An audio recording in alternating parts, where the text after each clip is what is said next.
Let me ask you, do you like guns? Do you like magic? Do you enjoy watching your enemies disappear before the fighting even has begun? Then I have the perfect faction for you. That is the Empire of Man, and its fabulous Emperor, KarlFranz, in Total War Warhammer 3, in all its glory. Now, as a person who've spent not nearly enough hours in Total War, and that's not counting the before the Steam was a thing, I can say with a certain assurance that playing as the Empire in Warhammer 3 is one of, if not the best campaigns. Now, even if you are a die-hard Chaos fan or a greenskin fanatic, and trust me, I myself enjoy a little bit of Scarbrand Slaughter or Grimgore Conquest every now and then, there is something special about just playing as the Empire and its regular, everyday, normal dudes and dudettes. I don't know, for me it feels more real and grounded, even though it is completely bonkers to send Brand the Bricklayer against, well, this, or God forbid, that. But he will, nonetheless, pick up his halberd for, well, I was gonna say king and country, but I guess the proper term would be for the Empire. And he'll just, like all the other conscripts, line up against impossible odds and somehow triumph. The Empire is also the only faction where I actually bothered to conquer all of the Immortal Empire's map. Well, except for Marienburg's region, because I fucked that up with an event. Oh, and Skavenblight, but that's for personal reasons. Everything else is France's glorious red color. And isn't it beautiful? I might just cry a little.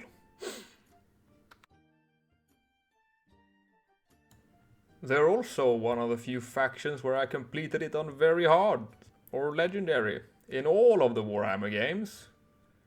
There are some others in Warhammer 1, such as, and in Warhammer 2. Anyway, that's enough about my masochistic tendencies. Most of the time these days I like to have fun whilst playing games, and turning goblins into chosen isn't my idea of fun. However, each to their own. Now then, what do the Empire offers as playstyles? Well, let me tell you. Whether you like to ambush your enemies and shower them in arrows, the Empire got you covered with Marcus Wolfart in the luscious and very dangerous jungles of Lustria. Or maybe you like the religious fervor of the Imperial Church. The Grand Theogenist will smite the heretic with holy vengeance at the edge of the Great Desert. Or maybe you enjoy being closer to home, weaving and casting spells. Then Elspeth von Draken with the Gunnery School of Nuln is ready for deployment. No? A little too goth, maybe? Well, not to worry. The Master of Metal in far-off Cathay, Mr. Gelt, will help you on your conquest. Especially in Estalia, in search for power to aid the Empire. Even though all previous choices are immaculate lords, none of them compare to the one, the only, the true emperor and leader of mankind against their enemies, with his worldwide famous quote, "Summon the Elector Counts!" Mr. Gigachad KarlFranz, upon his mighty griffin deathclaw wielding Galmaras, striking fear into all who'd stand against him.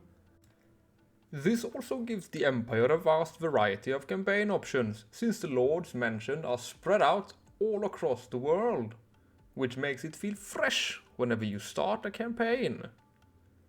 But we all know, when push comes to shove, you already know even before you start the game who you're picking, and it's not even close.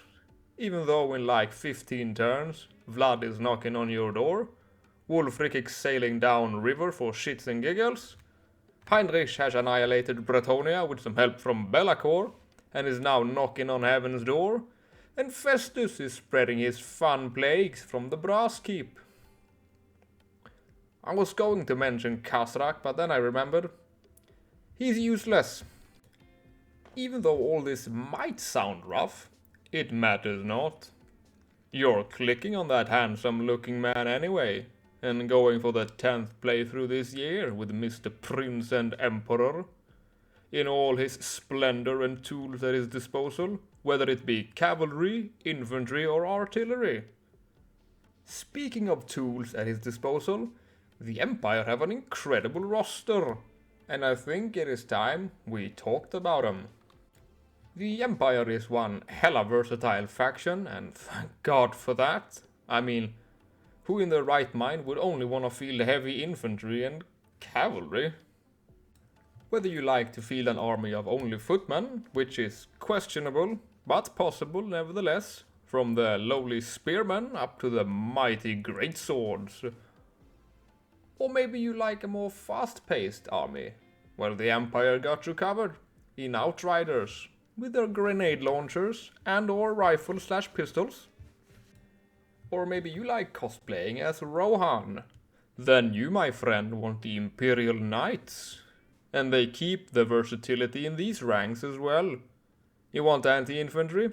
Well, some Reichsguard can never go wrong. Or maybe you're a high roller. Then the Demigryph Knights with lances will trample anything with infantry in their name. And if they bring monsters, not to worry. The Demigryphs have an answer there too with the mighty Halberd variant. Oh yes, and did I mention? They also have tanks. Yes, tanks. Very basic and primitive tanks, but tanks nonetheless.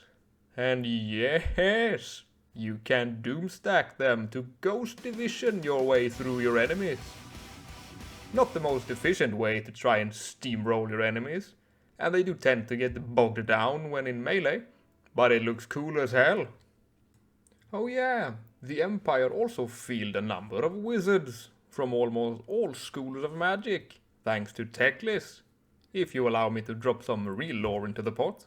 So there's even more possibilities for not allowing your enemies to reach your front line.